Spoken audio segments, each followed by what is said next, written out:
Hello everyone, my name is Poshana Deus Bernike and my ID number is 3321014. So today I'm going to present my final project of classroom management. So in this video, I choose the topic for part 1. The topic number 2 is causes of classroom conflict. So let's start from part 1.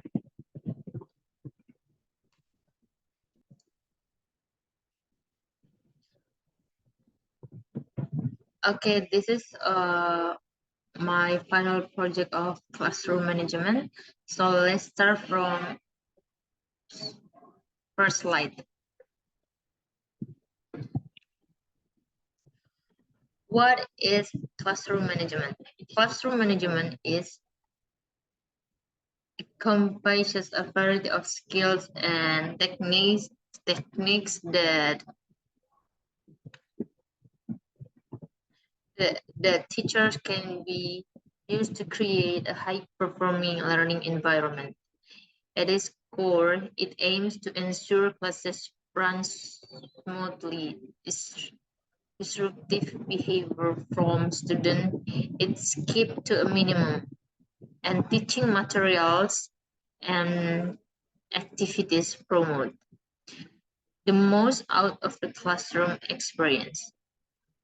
According by Harry Wong and Rosemary, they said classroom management refers to all of the things that a teacher does to organize students, space, time, and material so that instruction in content and student learning can take place.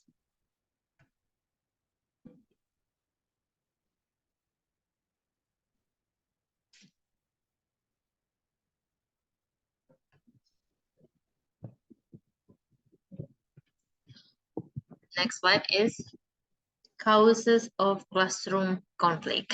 There are so many reasons why conflicts might arise in a classroom.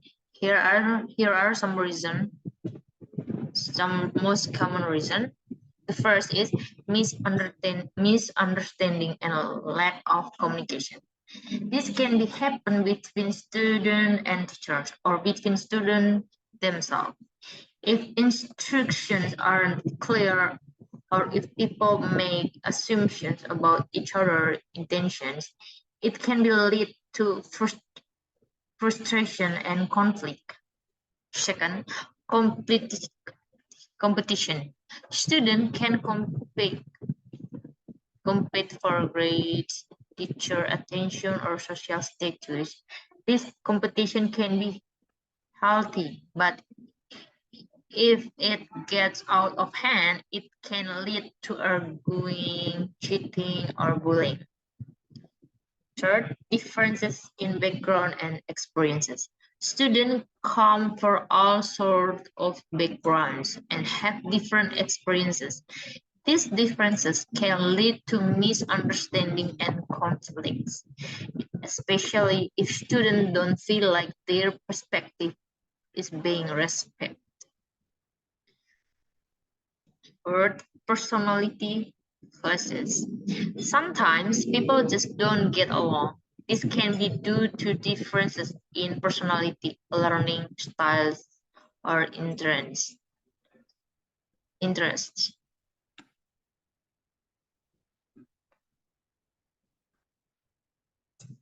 Next is lack of conflict resolution skills. Classroom conflicts may escalate when students and teachers don't know how to respond creativity to conflict. Parents and peer groups often reward violent or very aggressive approaches to conflict, and there are certainly models for this kind of behavior, if only from television. Use of power by teacher. It may be disconcerting to think that by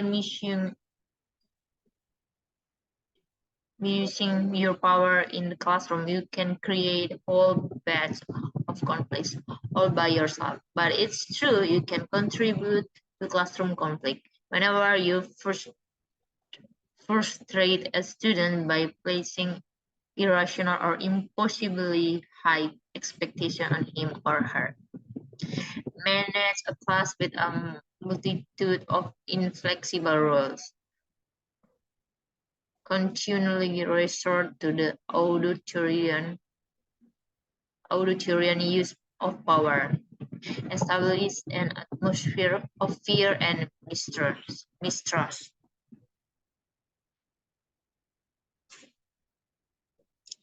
A peaceable classroom. Okay, the next slide we're going to talking about peaceable classroom. Peaceable classroom is a warm, welcoming environment where conflict resolution is fostered. The students are expected to take care of each other, and when conflicts arise, they are taught to work through the difficulty together. A peaceful classroom is invaluable to both educator and student. It makes it possible for teacher to teach and student to learn. You can use the following their approaches as an audit to reflect on the peacemaking habits in your classroom.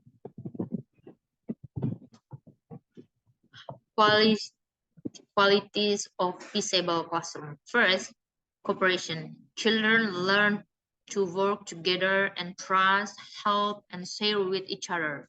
Second, communication. Children learn to observe, carefully, communicate accurately, and listen sensitively. Third, tolerance. Children learn to respect and appreciate people's difference and to understand prejudice and how it works. Create a space and emotional environment that will have universal impact. Introduce language to describe abstract concepts such as the greater good, interconnectedness, and belonging. Tell positive stories about students, teacher, and the school. Stories are symbolic and influence what students use to define social status. Display positive image representing getting along with others. Post clear rules, expectation, and responsibilities for students. Explicitly teach positive communication strategies to build a repertoire of easily accessible skills. How well do students already apply the following? So we're going to the part 2. In this part 2, we have to solving all the problems using the logical argumentation based on the topic of discussion in meeting 1 until meeting 6. So we're going to the problem 1. The questions number 1. The problem is, Mr. Eliezer repeatedly had problems when leading a class discussion with his junior high school student. No matter how involved in the topic the students were, there were usually several students sitting in the back. Who will talk, shoot out silly answers, and play with objects they had brought from home. So how to solve this problem? The first, we can establish clear expectation. Begin by clearly communicating The expectation for classroom behavior to all students at the beginning of the school year and periodically reinforce this expectation throughout the term. Use language that is easy to understand and provide specific example of both acceptable and unexpectable behaviors. Second, consistent consequences. Clearly outline the consequences for disruptive behavior, ensuring they are fair and consistent for all students. Third, create engaging lessons. Plan and deliver lessons that are engaging and relevant to student interests and abilities. This can help minimize boredom and reduce the likelihood of disruptive behavior. Provide positive reinforcement. Recognize and praise students who demonstrate positive behavior and actively participate in the class discussions. Next, we're going to the question number 2. This is the problem number 2. Stefano was one of the most proactive and disruptive students Miss Giandra had ever taught throughout class. He continuously talked to girl and teased students sitting near him. He made inappropriate and sarcastic remarks in response to almost anything Miss Chandra said. When comforted by her, Stefano grinned charmingly and responded with exaggerated courtesy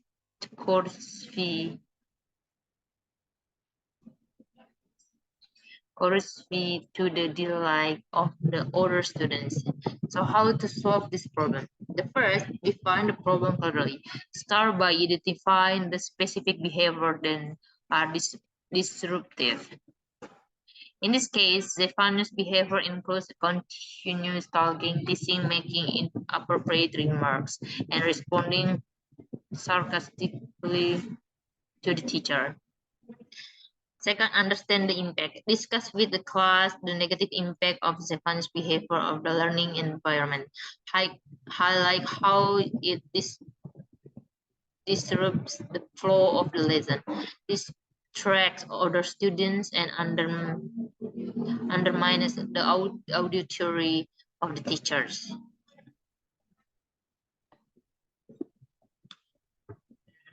Next, establish ground rules.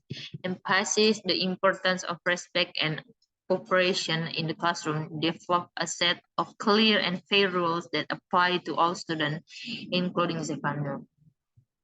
Next, open the dialogue. Have a private conversation with Stefano to discuss his behavior. Approach him with empathy and curiosity rather than judgment.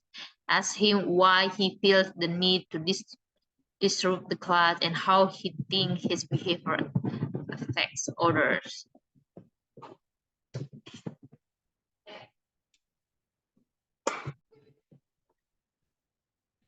So the next we have to set expectation. Clearly communicate to Stefano the expectation for his behavior in the classroom. Let him know that while inferiority in build, it must not come at the expense of the learning environment for others. Next, provide support.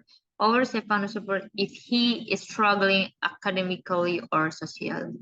Sometimes this disruptive behavior is a cry for help or attention. Provide resources such as tutoring, counseling, or mentorship to address any underlying issues. Next, consistent enforcement. Enforce the classroom rules consistently and fairly. If Stefano continues to disrupt the class, follow through with the agreed upon consequences. This demonstrates to the entire class that rules are not arbitrary and that everyone is accountable for their actions.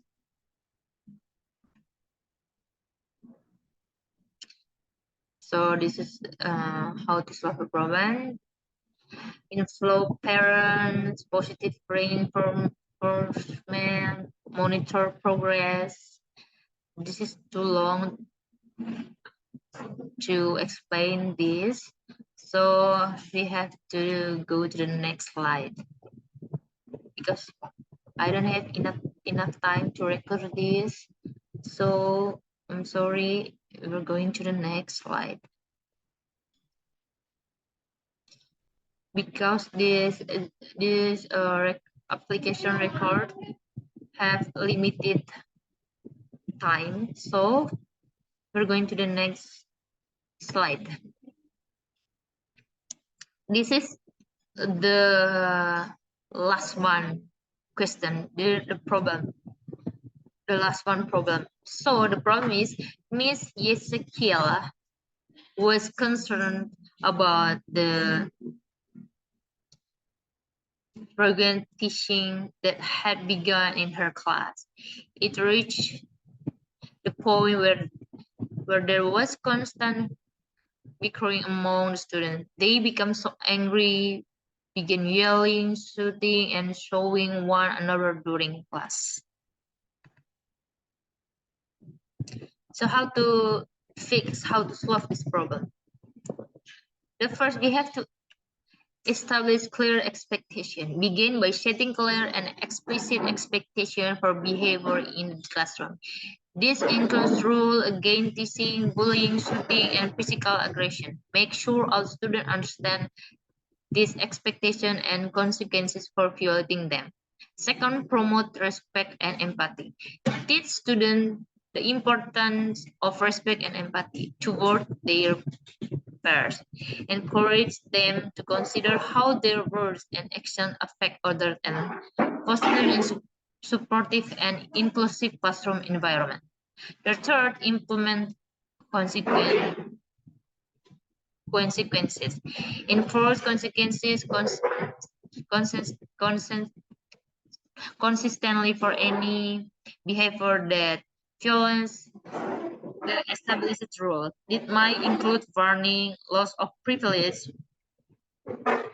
parent conference, or referrals to the school counselor or administration, depending on the severity of the behavior. Okay, this all the how to solve the problem. This is the number 4. Encourage open communication, promote conflict resolution skills. So how to promote conflict resolution skills? Teach students effective conflict resolution skills such as active listening, assertive communication, and problem-solving strategies. Encourage them to resolve conflict peacefully and constructively. Okay, then number 6 is model positive behavior. Okay, 7 is implement cooperative learning activities. 8, monitor and intervene early. Next, inflow parents and guardians. Keep parents and guardians informed about any ongoing issues in the classroom and enlist their support in reinforcing positive behavior at home. And the last one, we have to provide ongoing support. Offer ongoing support to the student who may be experiencing social or emotional challenge. This could involve providing access to counseling service, mediation program, or other resources available within the school community. By implementing these strategies consistently and proactively, you can create a positive and respectful classroom environment where teasing and conflict are minimized and students feel safe, support, and empowered to learn.